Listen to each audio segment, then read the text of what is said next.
Hey there, fellow HubSpot users. If you've been using HubSpot for a while, you probably feel like your portal has kind of grown out of control. Dirty data, hundreds of unused lists, workflows created by people who don't even work at your company anymore. We've seen it all. But where should you start the cleanup? You know you have a problem, but where do you begin? It can feel really overwhelming, but it doesn't have to be. As a longtime HubSpot partner, Kiwi Creative has helped hundreds of companies untangle the weeds that is their messy portal. Here's the thing, you don't need to be some sort of tech wizard or HubSpot veteran expert to tackle most of these improvements. You actually only need a couple of hours to get started to make a big impact. You just got to know where to start. And that's exactly what we're going to tell you in this video. You might be asking yourself, how does Emma know what my company needs if I've never even logged into your portal? And that's fair because it is true that every single organization uses HubSpot differently. Some marketers blog daily. Others have never touched that portion of the tool. Some sales teams use multiple pipelines with customized deal stages, and others are fine with the default. This video will not cover unique one-off situations like that, but stay tuned until the end of this video for a special offer if you want an even deeper dive into improving your HubSpot portal.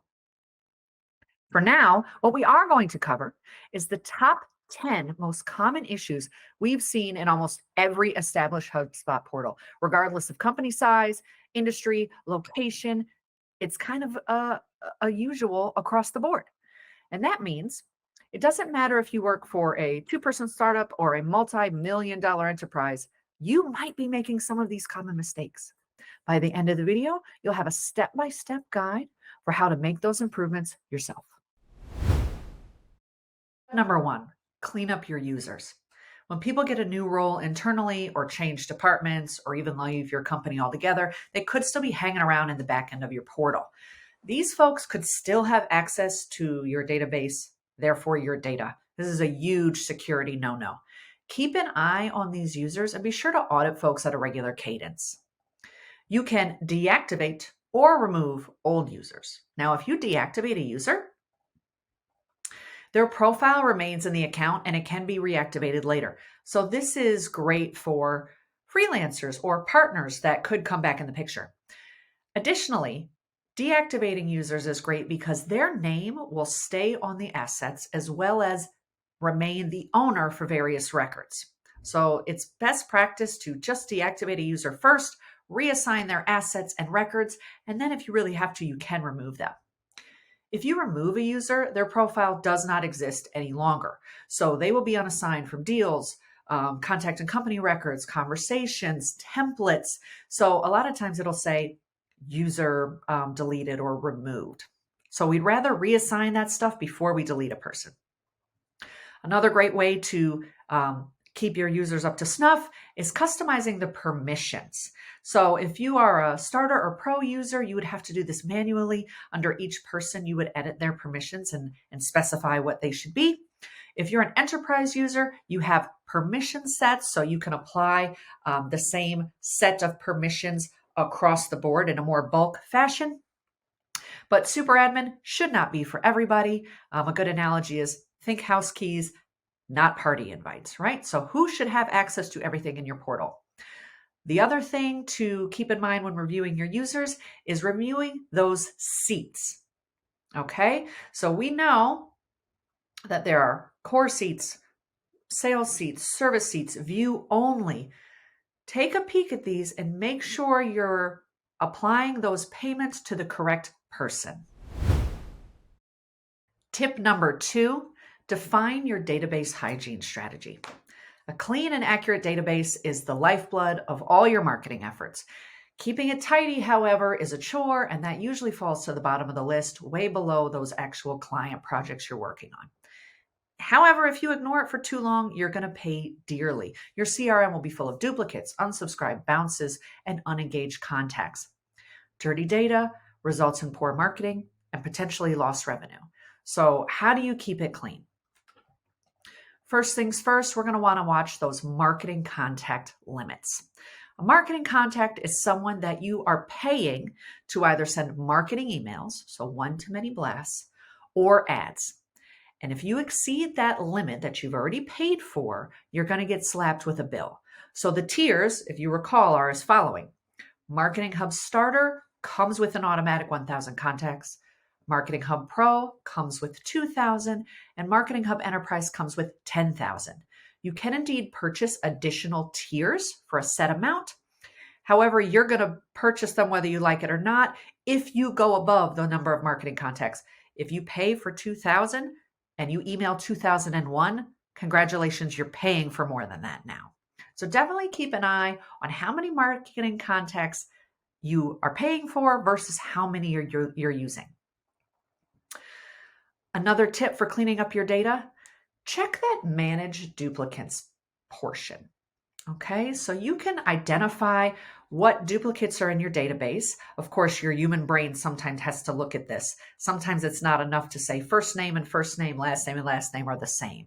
So a good idea is to kind of take a peek and say, well, what activity has happened? What type of engagement has happened? So that's how you actually prioritize to see who's actually interacting with your content, who of your users are actually interacting with these contacts. Now, you'll notice unless you are enterprise, you have to do this manually one by one. And keeping your contact records complete and accurate and merged is certainly a process, but it doesn't have to be totally awful. You can automate certain data updates with workflows. You can utilize third-party tools, or you can consider Operations Hub. The final way you can kind of manage your database hygiene strategy, as we're talking about it today, is to check your synced data. Now, there's two areas we want to check this, right? So we want to double check that any synced database integration, data pushing platform is indeed syncing the correct data. And that's for all objects, right? When we're talking about Salesforce or Dynamics, we want to go ahead and check contacts, companies, deals, anything you're pushing back and forth. Double check that the status is correct. Oftentimes you'll find that the error could simply be one tool is pushing a field that's a single line text, and HubSpot, actually the field is a drop-down select. So double check that. The other thing you're going to want to check regarding synced data is any external form submissions.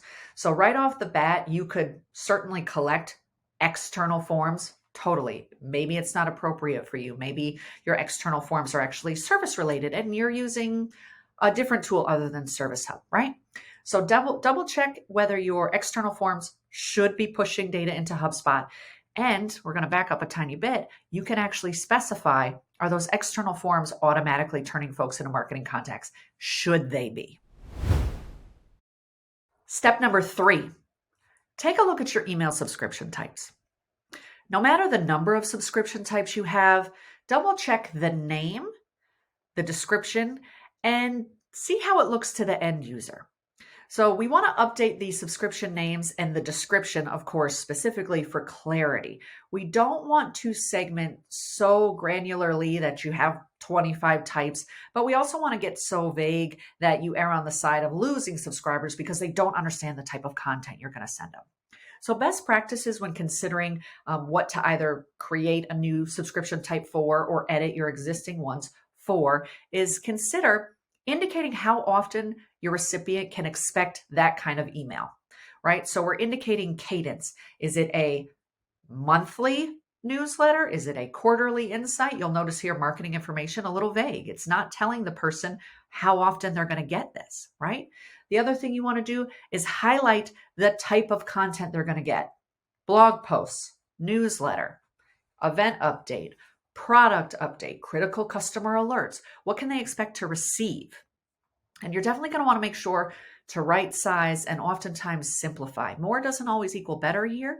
There is no magic number. This will depend on your unique business processes.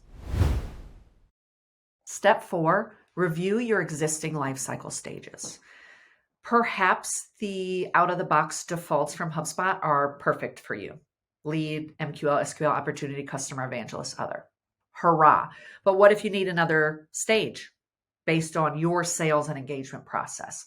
You certainly can add those additional stages, and you certainly can rename these stages. If prospect makes more sense for your organization compared to lead, go to town. Additionally, you'll want to consider a couple things. Are we wanting to sync lifecycle stages between contact and company? Meaning, if the contact becomes a customer, does the company, and therefore all the other contacts associated with that company? If you have a lot of parent child relationships, you might not like that option. You'll also want to determine when a new record is created, what lifecycle stage are they landing on? If a deal is created, do we want them to automatically be an opportunity? If the deal is closed won, do we automatically want them to be a customer? Also, keep in mind, do you have any workflows or anything else in your backend that are automatically updating the lifecycle stage? This is a good time to double check that as well. If a contact is submitting a form, are they automatically going to progress to the MQL stage? If they hit a certain number of points in the HubSpot score property, should they automatically be updating through a certain lifecycle stage? So you can automate a lot of this process, but keep that in mind if you're making changes. Tip number 5, update your marketing email footer. You can actually enhance your email footer for a branding boost and even to curate some additional marketing opportunities. So the CAN-SPAM Act does require you to include very specific information, an option to unsubscribe, as well as your location. So you have to add these no matter what. Now, you do have a little bit of freedom as far as the unsubscribe option. You can certainly select just unsubscribe. That will take folks out of every single email subscription type that we just talked about. You can present both. However, most people automatically click unsubscribe. Again, they could be opting out of all of your content, including automated ticket communications. So the option I prefer is manage preferences, and that will actually allow a user to click into a menu of sorts that shows them those specific email subscription types we just talked about. So if a weekly digest is not for them, but they certainly want to stay enrolled in the critical customer updates, that will allow them the choice. Additionally, you can add a CTA down here, something that you include in every single footer. You can add your social icons here. You can add meeting scheduling links. And then what's really cool is you could actually save this entire footer, really go rocking and rolling. And we can save this for future use where your team is not required. That's a floppy disk for you youngins, right? We'll save that section. And now you have this at your disposal forevermore, right? So you can have this and you can grab it anytime you need it. You see, we got a couple examples. So it's not having to be recreated every single time. Step number 6, exclude irrelevant web traffic. Seeing a huge weekly website visitor number shooting up in your reporting dashboard may seem impressive, but is that stat actually artificially inflated with people who actually won't become customers? So if you're not filtering out irrelevant traffic, that answer is probably yes.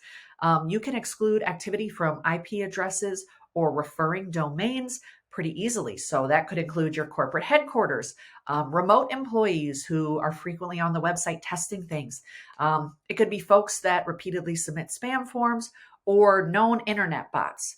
And if you're wondering, well, what is my IP address? You can actually visit whatismyip.com and then actually easily add that right there.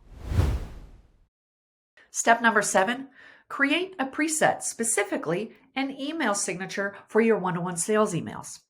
So if you want an email signature for those HubSpot emails, so emails sent directly from HubSpot, not your Google or Outlook client, whatever you're using, you can go ahead and create one of these presets. Now, the value of this is that it is standardized. So it will populate automatically for every one-to-one email coming out of HubSpot. And it prevents inconsistent branding. It also doesn't require that your sales team type in manually their signature every single time or copy and paste. Step number 8, add the GDPR options to your forms. Now, regulations are only becoming stricter when it comes to customer data and privacy, so stay ahead of that curve and ensure you're including the correct GDPR option on forms.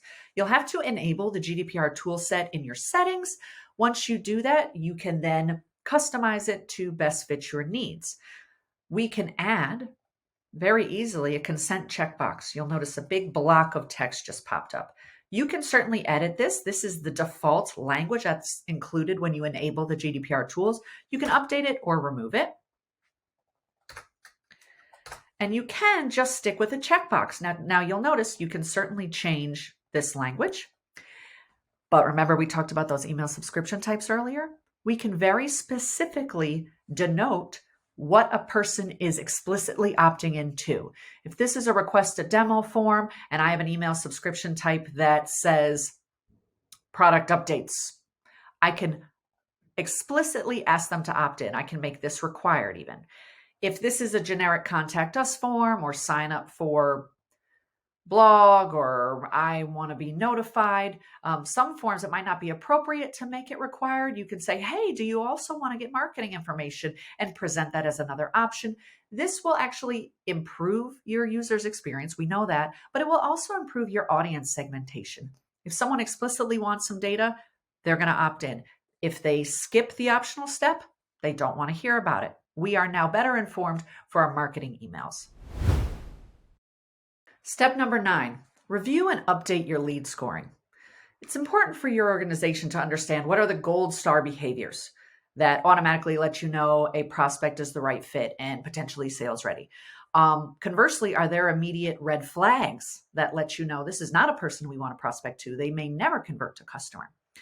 Think critically about this and create a set of positive, you'll notice, attributes as well as negative attributes before adding them into this property. Reason being, the second you add these various attributes, which are editable, the second you click save, it will apply immediately and retroactively the new scores to all of the contacts.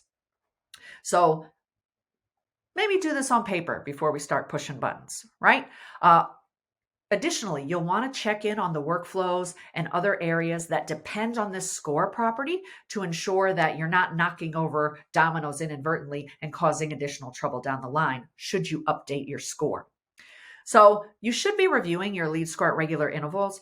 Reason being, you'll want to confirm what the average lead score for a closed won deals is. Is it higher than we expect? Lower?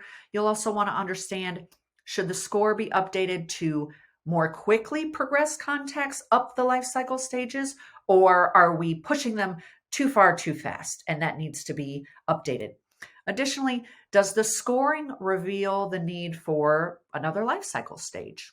Maybe there's a big gap in the middle where folks have to jump to get to the next stage. Tip number 10, review your non-HubSpot forms. Some HubSpot users prefer to use Gravity Forms, Ninja, Typeforms, and that's perfectly fine. But you'll need to double check that all of those external forms are flowing into HubSpot properly. So in other words, make sure to check against the mapped fields, your external form and your HubSpot properties. As you can see in this example, the fields are not saving correctly, right? So folks are checking and not checking external form boxes, which are not saving correctly to the HubSpot field. So the data you're collecting may not actually be saving to the contact record. And here's just a little bonus tip for you. You may have been hearing through the grapevine that Google and Yahoo are requiring one-click unsubscribes for bulk email senders, which is HubSpot, that send over 5,000 emails in one day. You guys are actually covered, us as HubSpot users. You'll notice, obviously, canned spam, we have to include it in the footer, but you'll also notice at the very top, we use Gmail as our client, for example, there's automatically an unsubscribe. So if anyone's worried about that, the good news is that's not one of the steps that you need to clean up your HubSpot portal. It's already squared away. So there you have it, folks. 10 ways you can immediately make a huge difference in your HubSpot portal. What's going to be first on your list? Something easy like filtering out internal IP addresses, or something that requires a little bit more effort like lead scoring? No matter what you choose to tackle, everything I talked about today is a great starting point towards optimizing not just HubSpot, but your tech stack. It also only scratches the surface of what's needed to really get your HubSpot portal into tip-top shape. Every company uses HubSpot differently. Some companies live and die by target accounts, and others have never even touched the tool. Some companies use the live chat feature right out of the box. Others rely on custom chatbot flows to filter inbound requests, and that's okay.